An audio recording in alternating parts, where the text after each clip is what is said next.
Bienvenue dans Départ des idées. Les jeunes de Halifax s'expriment. Et voici notre épisode de la semaine. Bonne écoute! Bonjour tout le monde, je m'appelle Stéphane. Aujourd'hui, nous sommes le 10 février. Nous sommes aujourd'hui avec l'aide de Thomas, Elkana, Félix et Naï. Aujourd'hui, notre sujet, c'est censure sur l'Internet de l'école. Et moi, pour mon avis, on ne doit pas censurer l'Internet de l'école à cause que, selon nos sujets, mes perspectives et nos travaux scolaires, ça très dur à faire. Et maintenant, je passe au sujet à Thomas.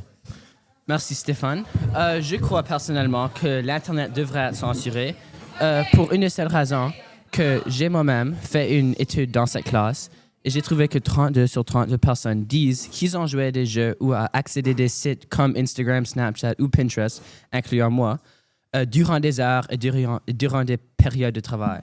Ceci démontre très clairement que les sites non censurés sont rampants durant les périodes de travail.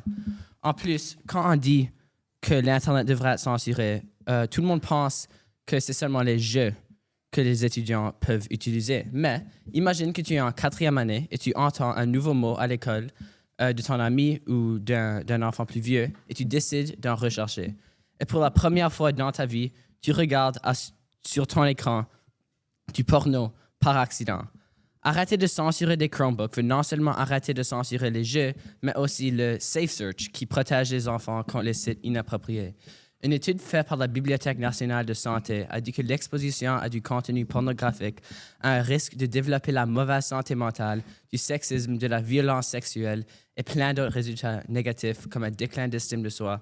Tout parce que les sites pornographiques montrent des actes sexistes et misogynes. Et spécialement à un âge tellement jeune et tellement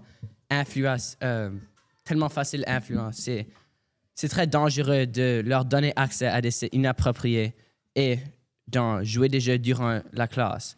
Parce qu'une étude faite par The Institution of Education dit que les jeux vidéo, spécifiquement en classe, ce qui résulte en moins de temps donné au sport, de la lecture et plus commun les devoirs ou les travaux d'école. Ceci démontre très clairement que les jeux vidéo en classe peuvent gravement affecter les notes des étudiants et l'éducation en général. Naï, qu'est-ce que tu penses? Ouais, je suis complètement d'avis avec Thomas. À cause que je crois que l'Internet à l'école devrait censurer. Je crois que ça devrait améliorer, mais pas comme enlever. À cause que plusieurs sites avec l'information sont censurés, mais la majorité des sites censurés sont comme des jeux ou des choses que les jeunes ne devraient pas avoir l'accès à voir. Félix, c'est quoi ton avis? Personnellement, je pense que comme la censure de l'Internet, c'est bon. Personnellement, je pense que la censure de l'Internet, c'est une bonne chose pour l'école. Mais il se peut que l'Internet de l'école devrait être plus censuré qu'elle est maintenant. À cause que beaucoup de jeunes jouent à des jeux, même avec la censure que nous avons déjà, souvent à travers des sites comme Neil.fun, Unlocked Games ou Watch Documentaries, des sites qui nuisent au travail et à l'apprentissage. Deuxièmement, même avec la censure, il est facile pour les jeunes de trouver du contenu nocif en ligne. En effet, d'après e-enfance, 82% des mineurs ont déjà été exposés à la pornographie en ligne. Un chiffre beaucoup trop haut. La seule façon que ce nombre n'est pas plus haut est à cause de la censure en ligne dans les écoles. Mais avec les mesures, il est facile de contourner ceci à travers des sites comme Netflix, Tubi et Crunchyroll, tous des sites qui ne sont pas bloqués. Qu'est-ce que tu penses, Elkana? Moi, je suis totalement d'accord avec toi. Selon Radio-Canada, en septembre 2020, ils ont introduit plusieurs ordinateurs dans les écoles au Québec. Puis le but était que les jeunes pourront non seulement poursuivre leur apprentissage à distance, mais c'était aussi pour régler les enjeux de la disponibilité. Et maintenant, les appareils vont pouvoir encore plus loin pour les élèves. Mais pourtant, maintenant, qu'est-ce que ça prouve? C'est, selon le Journal de Montréal, les ordinateurs ont plus donné ils ont des recherches qui ont expliqué que les ordinateurs ont rendu l'intimidation plus haute, la violence.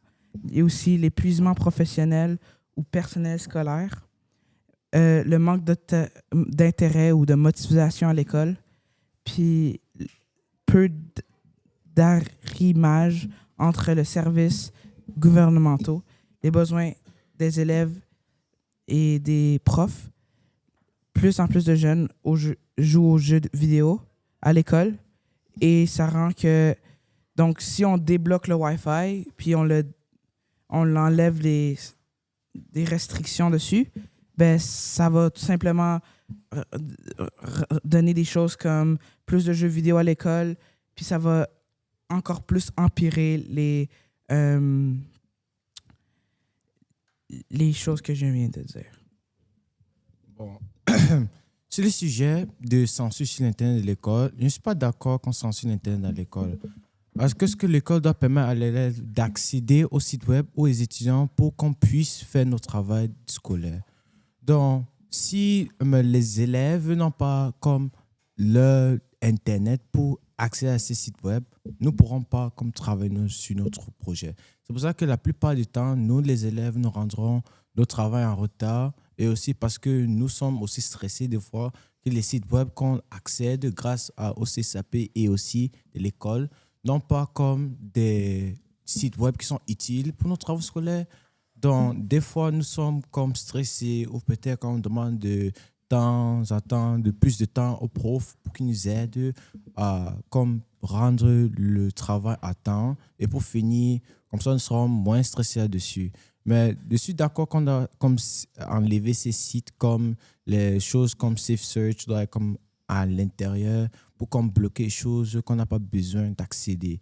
Mais celui-là, les élèves doivent accéder comme des sites qui ont de l'importance pour faire nos travaux et aussi pour comme faire nos recherches sur des sujets qu'on ne comprend pas, comme un peu le civisme qui apprend la citoyenneté au Canada et plus d'autres sujets comme le français et DPS. Donc, si quelqu'un ne sait pas comme des mots et des phrases sur comme DPS à propos de la citoyenneté, sur DPS sur la santé mentale ou comme comment quelqu'un doit agir à l'école, il doit faire ses propres recherches là-dessus.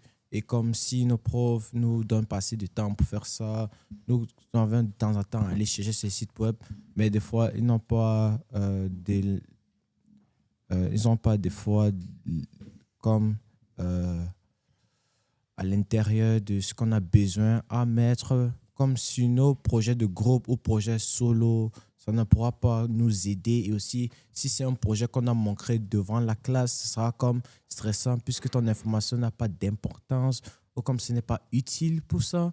Donc, la sécurité des élèves est surtout importante pour nous, mais aussi les sites web qu'on doit accéder sont vraiment utiles et on doit comme censurer des sites web qui n'ont pas d'utilité. Parce que si on a ces sites web qui n'ont pas d'utilité, ça perd notre temps à remettre nos travaux en temps. Donc, il nous faut comme des beaux sites web qu'on peut accéder et sans censurer.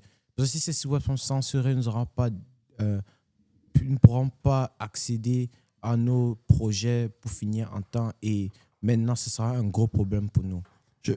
Merci beaucoup, Stéphane, pour ça. Mais moi, j'avais une question que je voulais vous poser depuis tout à l'heure parce que vous parlez tous de l'utilisation de ces fameux Chromebooks. Puis on en a parlé déjà avec un groupe précédent dans une émission justement précédente. Est-ce que vous avez été les uns et les autres, puis dans la classe, vous avez le droit de répondre aussi, ou les unes et les autres, est-ce que vous avez été formés à utiliser vos Chromebooks? Ou est-ce qu'on vous a donné les Chromebooks, puis on vous a dit, allez les gars, one again, amusez-vous? Vas-y. Moi, personnellement, mon premier Chromebook que j'ai eu, c'était en 6e année. Puis c'était pour, à cause que j'avais la dyslexie, j'utilisais quelque chose qui était appelé Lexibar. Et quand je suis arrivé ici, je connaissais à peine les Chromebooks puis tout ça. Mais au fur et à mesure, j'apprenais plus. Puis comme à la maison, j'ai seulement 30 minutes de temps sur l'Internet. Donc, j'ai pas vraiment j'avais pas vraiment eu beaucoup de Wi-Fi et des choses comme ça. Donc, c'est plus j'ai appris moi-même à comment faire ça. Et ouais. Je pense qu'Elkana a raison, oui. L'école, nous avons donné les Chromebooks pour de l'éducation, mais on est tous des enfants, spécialement de 9e année. On va trouver des façons de comme, utiliser des jeux d'école et juste jouer des jeux en général, même s'ils ne sont pas sur des Chromebooks. Alors, je pense pas que c'est une bonne idée de juste pas donner des Chromebooks ou arrêter l'Internet en tout, parce que les Chromebooks donnent quand même beaucoup de bénéfices quand ça vient à de l'éducation et juste l'apprentissage à des jeunes en général. Et même s'il n'y avait pas d'Internet, beaucoup de personnes vont jouer plein de jeux, pas sur des Chromebooks. Ils vont juste, c'est normal que les étudiants fassent pas du travail dans les temps donnés. Bon, La seule formation qu'on avait eue, c'était en 7e année, un peu après qu'on avait eu les Chromebooks, pour comprendre comment faire des recherches avec des sites fiables. C'était la seule formation qu'on a eue avec les Chromebooks. Justement, Nai, t'as envie de parler? Vas-y, puis je vais poser la question après. Dans comme plusieurs classes, les enseignants nous avaient comme appris un peu à propos de quels sites sont fiables ou non, mais on n'a jamais vraiment eu comme une vraie formation de comment on devrait utiliser les Chromebooks et l'Internet. Alors, est-ce que vous pensez que le fait de ne pas avoir eu assez de formation, est-ce que ça vous manque? Est-ce que vous aimeriez avoir été plus formé sur cette utilisation, ou vous estimez que en ligne, on peut se débrouiller pour savoir comment ça fonctionne? Est-ce que sur ce problème, donc, comme nous sommes des arrivants, qui viennent juste d'arriver à cette école, la plupart du temps, on demande le professeur sur le Chromebook, il n'a pas trop d'informations là-dessus, mais comme si au début, les professeurs nous apprenaient comment entrer sur un site web, sur Google Classroom, c'est comme il fait au début quand tu es nouveau, mais quand tu donnes des travaux à faire quand tu es nouveau, il ne te stresse pas là-dessus que tu remets ça en temps ou pas en temps. Donc, comme il peut te laisser beaucoup de temps avant que tu remettes ça. Et si tu arrivais comme lors d'une leçon qu'ils apprenaient, tu vas comme faire moitié du sujet. Et si on demande un travail là-dessus, il pourra comme te donner moitié là-dessus. Et même si ta note sera toujours élevée, même si tu n'as pas fait comme pour les autres. Mais si les profs nous donnaient plus d'informations sur nos Chromebooks et comme l'utiliser ça pourrait bien nous aider au maximum pour rattraper avec tout ce qu'on a raté au début de l'année scolaire avec nos camarades. Puisque si on n'apprend pas tous les sujets là-dessus, ça pourra nous comme rabaisser et faire que nous ne comprenons pas bien le sujet de ce que nos profs nous ont appris. Je crois que ce que Stéphane a dit, il a raison. Et je pense que la formation avec les Chromebooks pourrait vraiment aider avec les sites pornographiques et inappropriés. Mais la formation comme les jeux et des affaires comme ça, je pense que c'est plus un choix que les élèves recherchent et jouent des jeux, et c'est moins une manque d'éducation sur comment utiliser un Chromebook. Disons, aussi, on a tout parlé des jeux et des sites comme les sites pornographiques et des choses comme ça, mais il y a aussi l'intelligence artificielle que ça va aussi... Une fois de temps en temps, tu peux voir des jeunes qui vont être sur ChatGPT, Talk.ai ou des choses comme ça, qui sont pas bloqués sur le Wi-Fi de l'école. Et ça, c'est quelque chose, des fois, qui peut vraiment affecter, genre, le mental des élèves. Puis, ouais. Personnellement, je crois que la formation de comment utiliser les Chromebooks pourrait être beaucoup mieux. Et aussi, si on avait comme un peu plus d'apprentissage à propos de comment travailler avec comme des distractions, à cause que personnellement, je trouve que c'est beaucoup plus facile de travailler quand j'ai pas d'accès à comme des jeux pour me distraire. Mais si comme on peut facilement juste trouver ces jeux, ça fait beaucoup plus difficile de travailler. Je suis totalement d'accord avec Nai. Parce que, genre, même moi, des fois, une fois de temps en temps, j'ai des problèmes avec jouer des jeux à cause des distractions. Donc, peut-être si l'école pas arrêterait, mais genre, utiliserait un peu moins les ordinateurs dans les systèmes scolaires, ça aiderait aussi un peu les jeunes pour remonter notes, leur mental et aussi leur genre émotion. Parce que personnellement, c'est aussi. Il y a une certaine fatigue qui rend quand tu es toujours sur un ordinateur juste en train de bouger les doigts. Pourtant que quand tu es sur un papier, tu bouges ta main au complet, puis tu n'as pas besoin, genre, t'es pas genre toujours, oh non, il faut que je m'occupe de ça, il faut que je m'occupe de ci.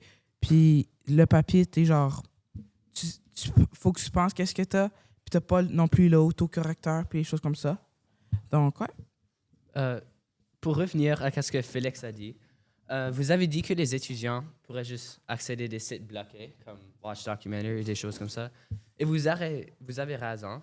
Par contre, bloquer les sites peut aider avec le problème.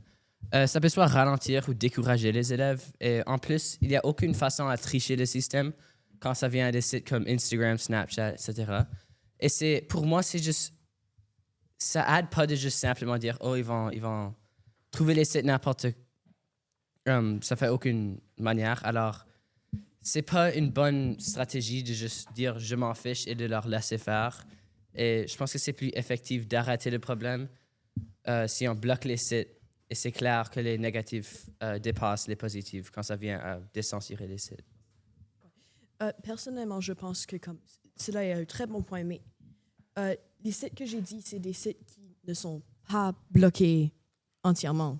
Ils peuvent être accédés sans comme les différents Internet, comme l'Internet de personnel. Ouais, et je crois qu'il y a comme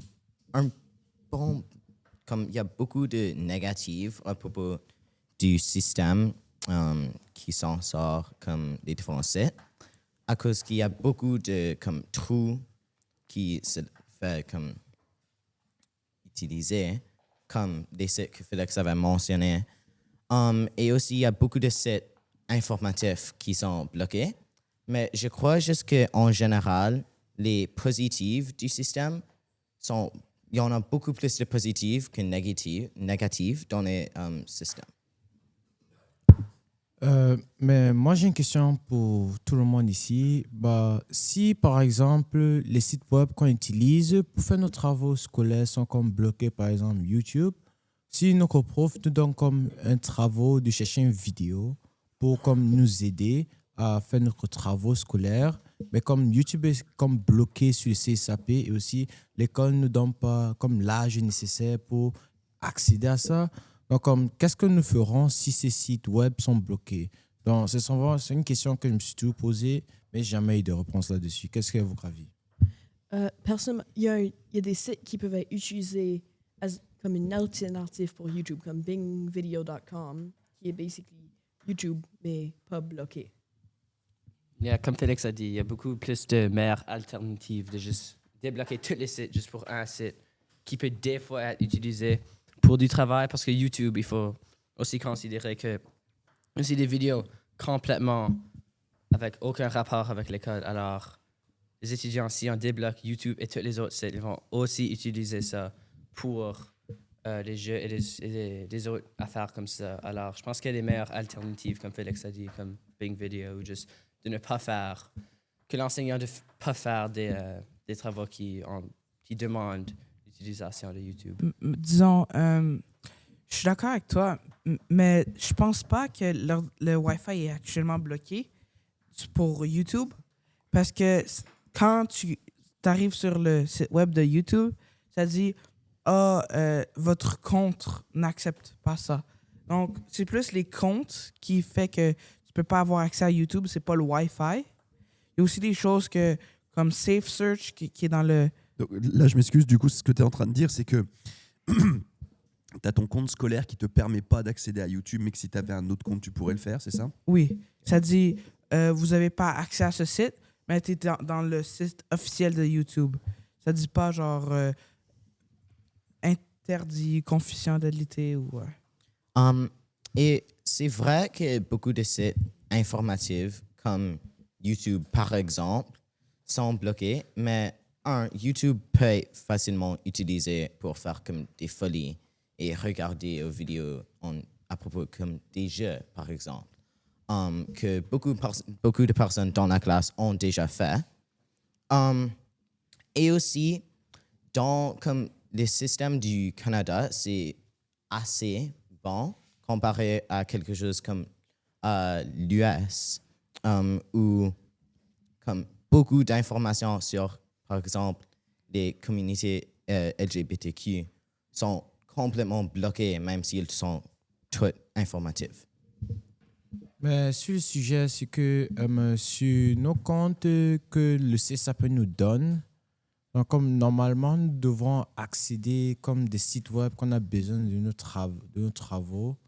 Mais il y a des fois que ces sites web n'ont pas d'informations dessus. Donc, comme c'est seulement blanc, comme des petites phrases, ou comme on dit, ce site web n'est pas autorisé par l'école. Mais ces sites web sont dans nos comptes qu'on peut accéder dessus. Pourquoi, comme des fois, ça ne donne rien d'informatif ou comme à nos besoins, mais c'est plutôt comme inutile. Donc, comme, quel est le point d'avoir accès à ces sites web si ça n'a pas d'utilité là-dedans? De retour à ce que Elkana a dit, même avec les sites qui sont bloqués à travers le compte, il est très facile de faire un nouveau compte avec le Chromebook d'école, dans l'école même. Et aussi, par rapport à ce que Stéphane vient de dire, ça fait du sens, oui, mais il y a toujours des alternatives. Comme, il y a aussi s'il n'y a pas d'alternative, genre, la plupart des devoirs qu'il y a à faire, tu as quelques jours pour le faire, donc tu peux peut-être aussi le faire à la maison. Parce que tu peux aussi apporter des fois l'ordinateur à la maison, mais pour les plus jeunes, eux autres qui ne peuvent pas apporter l'ordinateur à la maison, ben, il faut qu'ils trouvent une autre alternative. En même temps, ils pourraient aussi demander aux profs de faire des recherches dessus, ou genre demander aux profs, genre, qu'est-ce que je fais pour avoir accès à une information sur ce thème ou sur ce site sans avoir vraiment accès, parce qu'il y a un Wi-Fi d'élèves puis un Wi-Fi aussi pour personnel. Aussi, juste à propos de ce que Elkana vient juste de dire, c'est vrai qu'il y a des autres alternatives, mais plusieurs élèves n'ont pas le temps ou comme l'accès pour utiliser et faire leurs recherches chez eux. Mais revenons sur le sujet sur les comptes qu'on peut créer sur YouTube. Ces comptes sont seulement utilisés pour YouTube. Donc, même si tu fais un nouveau compte, ce ne sera pas utile pour comme accéder à d'autres sites web. Parce que comme si tu crées un nouveau compte et tu accèdes ce compte sur le même Chromebook, ça ne pourra pas accéder à rien d'autre qu'à part YouTube. Donc, comme ces comptes sont presque inutiles, c'est seulement pour accéder à YouTube, regarder des vidéos dessus. Donc, ça n'a pas vraiment de grande importance de créer ces comptes. Donc, mieux que nous laissons le problème de créer notre compte et revenir sur le vrai compte de CSAP là-dedans. Donc en fait, on revient toujours sur ce qu'on s'était dit déjà l'autre jour avec le groupe précédent, qui est qu'il y a la machine, puis il y a la personne qui est devant la machine. Puis que si la personne qui est devant la machine a envie de contourner le système, dans l'absolu, elle va y arriver. C'est pour ça que je vous parlais un peu de formation aussi. Est-ce qu'il y a un petit mot à ajouter pour clôturer cette discussion? S'il y a quelqu'un qui veut prendre la parole, Naï, si tu veux. Ouais, je voulais juste dire que je suis complètement d'avis avec ce que tu viens de dire.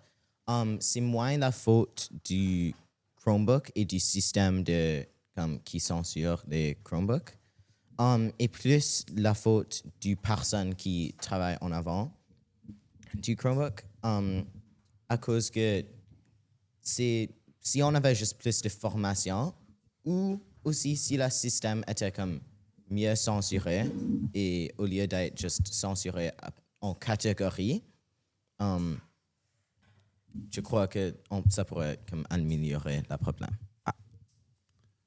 Le mot de la fin? Alors, Tu veux Alors, vas-y, rapidement, ok? Alors, croyez-vous que le Wi-Fi de l'école devrait être plus censuré ou moins censuré? À mon avis, ça devrait être plus censuré.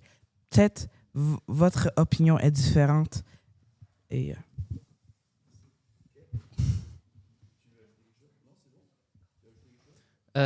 Juste un mot. C'est impossible que... Ça fait 2 mots, une, dommage. Une solution. C'est impossible d'avoir juste une solution pour tous les problèmes. C'est un problème très complexe. Alors, je crois juste que c'est dur à voir juste une chose censurée ou toutes les choses censurées. C'est impossible d'avoir une solution parfaite. En tout cas, ce qui est intéressant dans la réflexion des uns et des autres, c'est que effectivement, on voit qu'il y a un système, puis il y a un système qui a été mis en place, puis comme tous les systèmes, c'est un système qui est perfectible. On peut faire toujours mieux. L'avantage, c'est que quand vous donnez aussi votre feedback sur comment ça se passe, ça permet aux gens qui travaillent aussi sur la sécurité informatique des écoles, puis du CSAP, de pouvoir avancer. C'est pour ça que c'est intéressant ce que vous dites là. Puis je sais que les auditeurs et auditrices vont aimer ça. C'était donc Débat d'idées, la jeunesse d'Halifax qui s'exprime sur les ondes de votre radio C98. Nous étions en compagnie de Stéphane, de Félix, de Naï, de Thomas et de Elkana. Merci beaucoup, messieurs. C'était Débat d'idées. Rendez-vous la semaine prochaine. Un projet rendu possible par le Bureau des Affaires acadiennes.